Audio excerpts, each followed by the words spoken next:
We can compare solo mining versus pool mining in Bitcoin to gold mining. So if someone wants to find gold and they see an area of land where they think gold is, if you have a group of friends or a group of people that have shovels, you can find gold a lot quicker because you have a lot more shovels going into the ground, and you're going to find gold a lot quicker with the help of the people.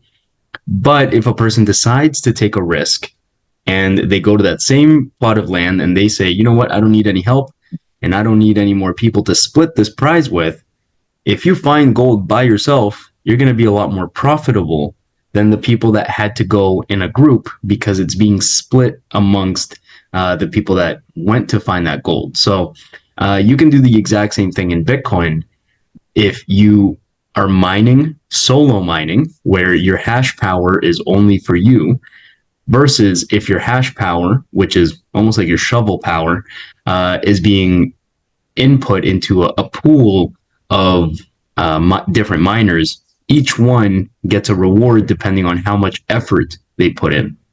Now, solo mining is a lot easier because the thing that was deterring from people doing solo mining before was that these massive miners would take so much energy and not compute as much as other miners.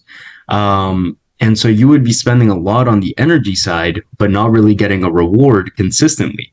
So now for solo miners, what they've come out with is small miners. They're called bit axes that use a lot less power, but the whole point of them is not really to win a reward, but more to decentralize the whole mining industry so that it's a lot harder for any one person or any one corporation to take control of the network. Bitcoin is protected by the miners and the nodes.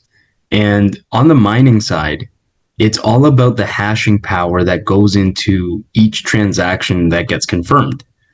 If the hashing power or the computing power drops, then the network, in theory, is a lot more open or vulnerable to attacks, right? So what we need is an increase in computing power, and you've seen that over the years. More and more miners come online for Bitcoin, but if we don't decentralize that power, then one company can decide to shut all its miners off and then make the network a little bit more insecure.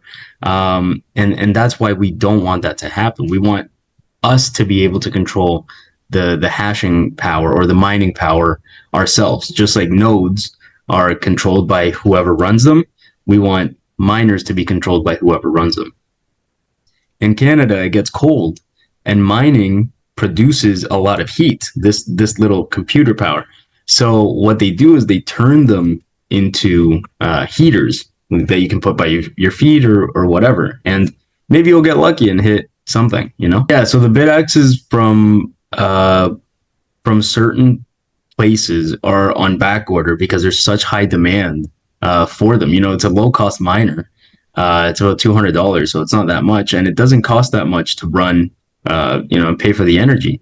You can find other miners for a little bit more or a little bit less, but you're either going up in volume in terms of how loud it is and heat, or you're just, you're not paying, the value isn't there. The computing power isn't as much. So the BitAxe is a great one to just play around with and have at home, and it's a novelty kind of. It's kind of like a little toy that sits on your desk. This is a lottery. It's just, you win the best money ever created if you're able to win this lottery, right? That's why they call it solo mining, is lottery mining. A mining company, what they do is, mining companies make money by, number one, mining Bitcoin. But in order to mine Bitcoin, you need computing power. So what do people do? If I have a miner, I can reach out to someone like Compass Mining. There's Riot in the US, people like that, where I can send my miner to, and I can have them run it, even though it's my hardware, and they are basically renting it from me to use the computing power, right? That's one of the ways that they create revenue. One of the other ways that they can generate revenue is I run my miner at home and I point my hashing power, my computing power, to their pool. So I am working with them. I am one of the shovels in the group to try to find Bitcoin. And then they pay me if they find some Bitcoin. They pay me depending on how much computing power, as a percentage of the whole computing power that they have, I contributed to. Either you can have them host your miner, or you can point your hashing power to their miners, and that's kind of what we don't want, because the pools get bigger and bigger, and then they get more centralized, which is what we don't want in the mining industry. And it's already pretty centralized, so we want to decentralize that as much as possible. I'm just looking at. I did look up how much it costs to run a bidax, and yeah, it's about $12 to $15 a year. It's really not that much out loud. They probably, like, right now I have a heater or a air conditioning, and it probably sounds like that. Like, it's just a whirring.